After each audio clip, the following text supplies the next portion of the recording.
تیر هفته په قبایلی ضلع مومند کې زیات باران او سیلابونو ځای ولس ته په غټه کچه زیان رسولی دی. د ضلعې په بیلابیلو سیمو حلیمځای، پنډیالی، یکه غونډ او نورو تحصیلونو کې د ځایي اوسیدونکو خلکو ودانۍ او فصلونه یې ړنګ کړي دي او بې شمېره څاروي او د کور سامانونه هم په سیلاب کې لهو شوي دي. دا خو ژمي ته ډېره غټه مسله دی نه، دا تقریبا ډېر وخت وشو دا فرش دی د سیلاب راوځي او اکثر زنانې داسې بیماران هم پکې راشي که نه چې هغوی ته ډېر تکلیف وي. ایمرجنسي هغه داسې بیماران شي هغې نه بعد هغه لکه نه شي پاس کېدی په دې ځای باندې سیلاب وي. ډېره مهرباني دې وکړي چې دا موږ ته دا پول ته واچول شي چې دا ګاډي په ډایرکټ ځای راځي. نو کله چې دا باران وشو د شپې باران د سهار د مانځه وخت ټیم کې دغه سیلابونه راووتل. د سیلابونه خلک جبار ته پټو ته راوتل، د خوبه پاڅېدل، نو اوبه پسې پټو راغلې وي. نو د ټول نه زیات نقصان چې کوم کړی دی هغې د فصلونو کړی دی. لږ لږ باران شوي وو، اوبه ودرېدلې، نو په هغې کې جوار کرلي وو، په هغې کې موټ کرلي وو، په هغې کې مۍ کرلې وي، په هغې کې څنځله کرلې وه.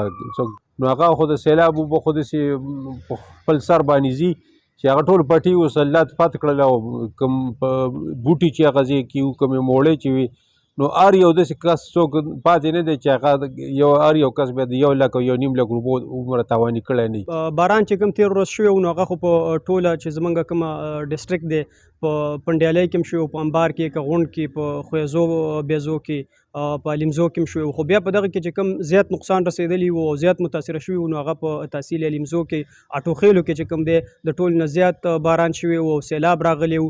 هلته د خلکو چې کوم کورونه وو هغې ډیمیج کړي وو، چې کوم اګریکلچر کوم فصلونه وو هغې خراب کړي دي. د خلکو چې کومې حفاظتي پشتې وي، بارې وي، هغې وړلې دي. زیات چې کوم دی لایف سټاک کې لکه څاروي هم پکې مړه شوي دي. یو ډیت رپورټ چې کوم دی هغه هم پکې مخې ته راغلی دی. یو ماشوم 12 کلن ماشوم و، هغه هم د کمر د لاندې چې کوم دی راغلی و مړ شوی دی. لا فی الحال خو چې کوم دی بارانونه شوي دي او دغه ورځ 2-3 یا دا کوم هفته چې کوم ده دا انیشیل سټیج دی.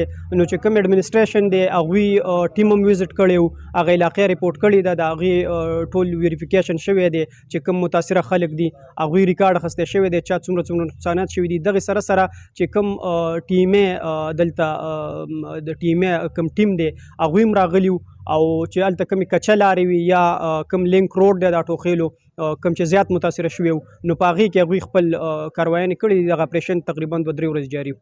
د سیلاب له وجې اغېزمن خلک وایي چې د دوی په کور کې د خوراک توکي په مکمله توګه خراب شوي دي او فصلونه او څاروي مو هم ختم شوي دي.